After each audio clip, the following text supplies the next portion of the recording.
This is Devin with the Cage Rage podcast, and UFC on ESPN Plus 3 is in the books.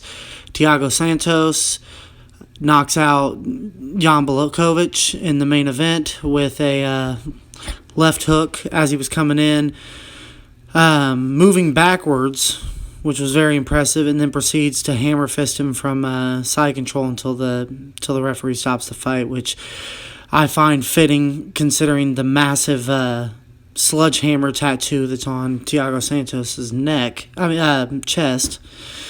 But this was a good card, and this was a very big win for Thiago Santos. He's been on a roll. This is his 8th win in his last 9 fights, and most of them have been by finishes. He is a very exciting fighter, and this is one of the coolest knockout we've seen in a while, moving backwards in the way he's able to throw that moving backwards with enough power and lands it so cleanly. It's a pretty finish. When I look at this fight and I critique it, Santos, he was a little conservative in this fight. He fought patient, which I thought was good, especially considering the balls to the wall approach that he fought Jimmy Manuel with in his last fight, where just straight from the jump he was just attacking him with every technique under the sun, trying to get him out of there, and did end up getting Manuel out of there in the second round. But it's the same issues with Santos we've seen forever. When he misses bad. He'll load up on shots. He'll swing wide, and there was a couple times that he would throw his left hook so hard that it almost spun him completely around. And that kind of tense and loading up behavior in your striking can be effective, as we see right here, where it can lead to big knockouts, but it can also lead to getting countered or taken down. So he's far from a perfect fighter. He's got holes, but he's such a powerhouse. He's super athletic, and he's willing to take a lot of risk. And this was a big win for him, because when we look at Thiago Santos right now, he's on quite the streak.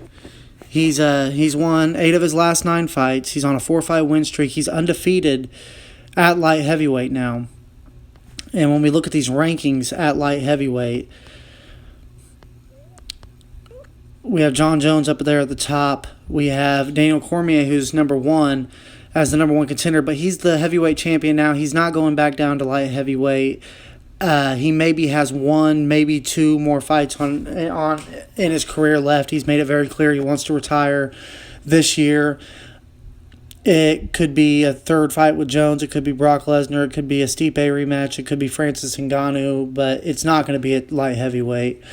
And then you got Alexander Gustafsson, who just lost to Jones for the 2nd time, so he's not going to be fighting Jones anytime soon. Then you have Anthony Smith, who is fighting Jones next Saturday for the light heavyweight title, but we need to keep in mind that Thiago Santos beat Anthony Smith just a hair over 365 days ago. Just a little bit over a year ago, he beat Anthony Smith, and he just beat the number 4 contender, so he's going to propel over him. And Oezdemir lost to Cormier, and he lost to Anthony Smith. So Thiago Santos is definitely putting himself in the top 5 at light heavyweight. When you scrap Cormier from there and consider that he beat Anthony Smith, he might be the number 2 contender in this division now, behind Alexander Gustafsson, and Gustafsson's already lost twice to the champ. So Thiago Santos is definitely making his argument, is probably has the best argument at this point for a potential title shot after this. So this was a very big win for him, and winning 8 out of 9 and undefeated at the new division, moving up a weight class, and he, like I said, Jon Jones is just so far ahead of this weight division, because when you do look at Santos, you do see a fighter that does have some flaws and does have some potential vulnerabilities that somebody like Jon Jones, you would assume, could definitely exploit and expose. But Santos is interesting because he will just go for it. He'll just throw techniques, and it's going to be interesting going forward, but he was the big winner on the night. I'm going to do another video wrapping up some of the undercard and some of the notable things, particularly my prospect of the week pick, Petr Yan, who I thought was very impressive today. But Thiago Santos was definitely the big winner on the night, and he propels himself into the top 5 in a very thin division as it is. And I don't know what goes on next. I don't know if they put him against Gustafsson, which I think is likely. I don't know if Jones is going to fight Anthony Smith and then fight Thiago Santos. Jones, I think a third Cormier fight's possible. I think some fights at heavyweight are definitely possible for Jon Jones.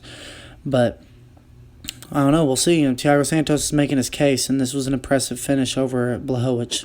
So tune in next time. We're gonna break down this a lot more when me, Chad, and Miguel can get in there and talk about this. And we're also going to be doing a lot of previews on UFC 235 next Saturday, which is a very big card. So hit the like button, subscribe, and keep tuning in.